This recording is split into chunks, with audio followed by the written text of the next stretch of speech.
So 7 rows of hat channel.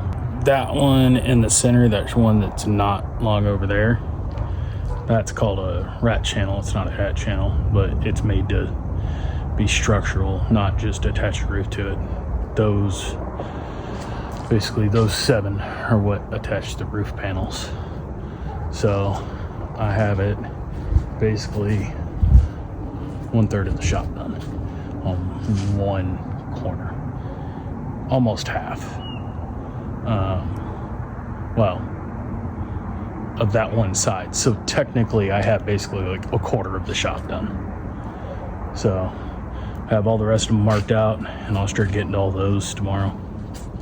And then I should have those tomorrow done, hopefully by like noon.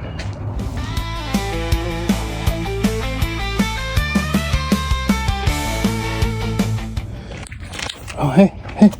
Oh, what's this? Oh, I got a door. Frame's all straight. Yeah. Close the door. Have this complete wall finished.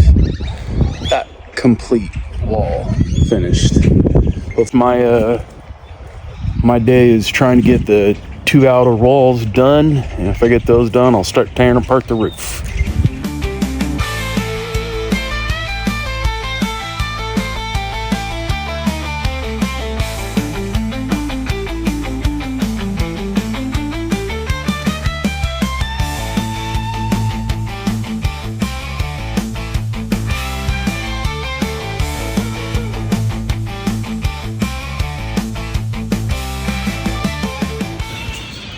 Extension cord that I made to a light switch.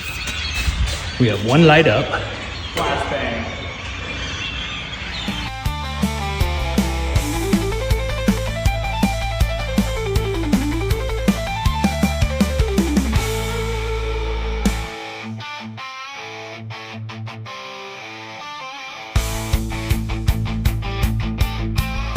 Basically, the shop's ready to move into, kind of.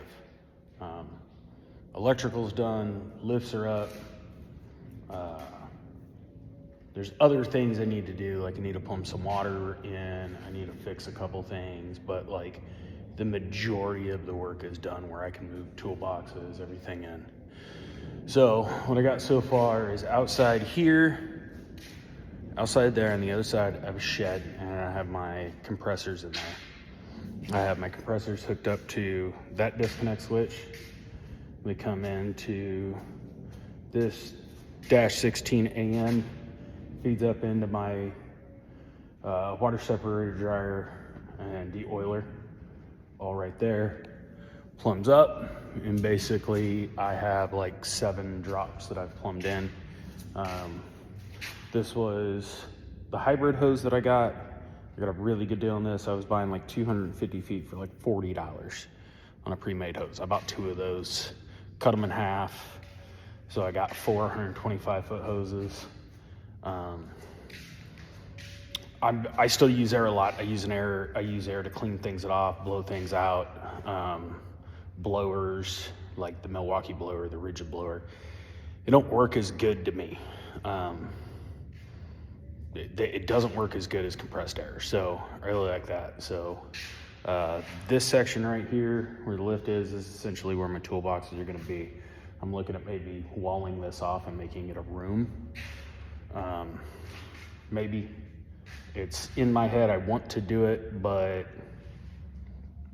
doing it is a little bit different of a story. I have both. I bought both of these from Advantage. They're usually running a sale where it's buy one, get one 50% off. So I bought 2 10,000-pound lifts for like $5 grand. I hate these hoses. These hoses, you get a little while out of them, they last a long time. I get about a year out of them, and then they start cracking and they start leaking. But what I like about these reels is this is only like a 30-foot reel on it. I can buy this hybrid hose, and I can put a 50-foot hose on that now. Super easy to pull out, super flexible, rolls back up real easy. It's a smaller outside diameter on the hose with it being hybrid. Those are all those green hoses that I have. Those are hybrid. I got my 30 amp or my 50 amp plug in. I just drop it out of the bottom of the box because the cable for that to run from the other side of the shop, because I want a second drop, which I will end up doing eventually. I gotta run it all the way over to the second side of the shop, and it's just gonna be expensive. I don't know about anybody else. I have a huge problem with I leave my lights on all the time. So, you know, I just throw in, I like old school up and down light switches. I was looking for those that were like a smart light switch. I can't find anyone that makes them. And those are some Amazon special. I don't know. I got them cheap. It was like 20 bucks or something for all four of them. So now, Alexa, turn off the shop lights. I can do that. I can also get in on my phone and look and see if I left my lights on, and I can just shut them off. I know that's not something that's really new, but it's a nice added thing for the shop.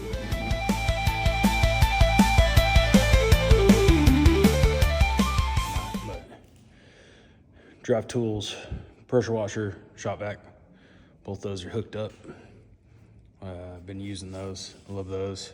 Got my bank charger over there in the corner. I got my urinal, my sink, hot water heater.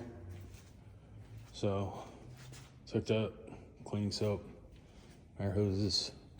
Finally hooked my printer up. Normal box that I work out of. And then had some buddies come over, help out. Got that second lower shelf built. I just got everything mounted up on it. So all my battery chargers, all my spare batteries, everything like that. Got a side cabinet for my box. Picked this up from a buddy for like 50 bucks. He's a paint and body guy, so it's got splatter all over it. It doesn't bother me. It's still gonna hold everything. There's a couple of my filing cabinets that used to hold tools. This is kind of my charging area. So flashlights, everything like that, all my cords are on little adapters. Just pull out what I need.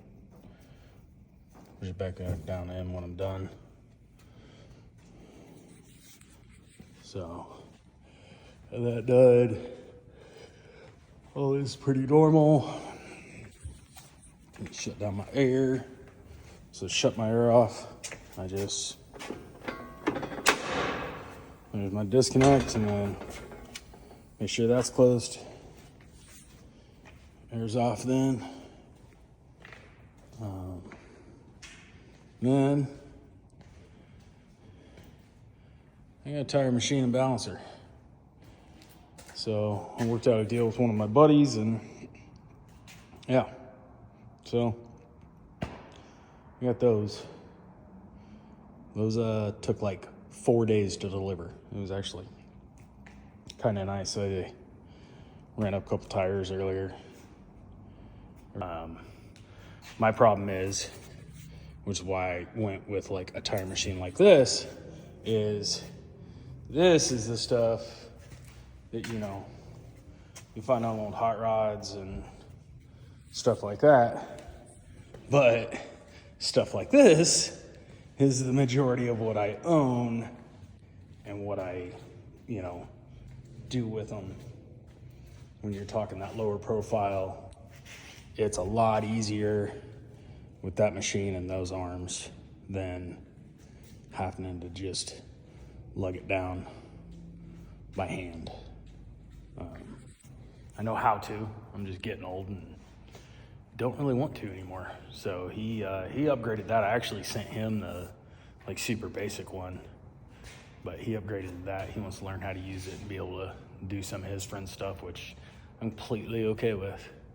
One thing about this lift, these Vantage lifts, all right, this car is lowered, and I have always had the problem when I lower a car, because I like them dumped. That's actually something about 1.5 inches higher than it should be, because I lifted it up and set it down. The suspension hadn't settled. I've always had to get tire jacks underneath the tires, jack the car up to be able to get my arms underneath the lift. And these arms fit under that car without having to get the tire jacks up. Fits fine on this side. Fit fine on the back on that side. This side, I had to pick up on this fender a little bit to get that arm underneath, but that isn't anything major. So if this car fits on it, that means my Caprice will fit on it and just about anything else. So I like how low profile those are. Makes it a lot easier. So kind of where we're at as of today, and hopefully by the end of the weekend, into my weekend at least, it's even better.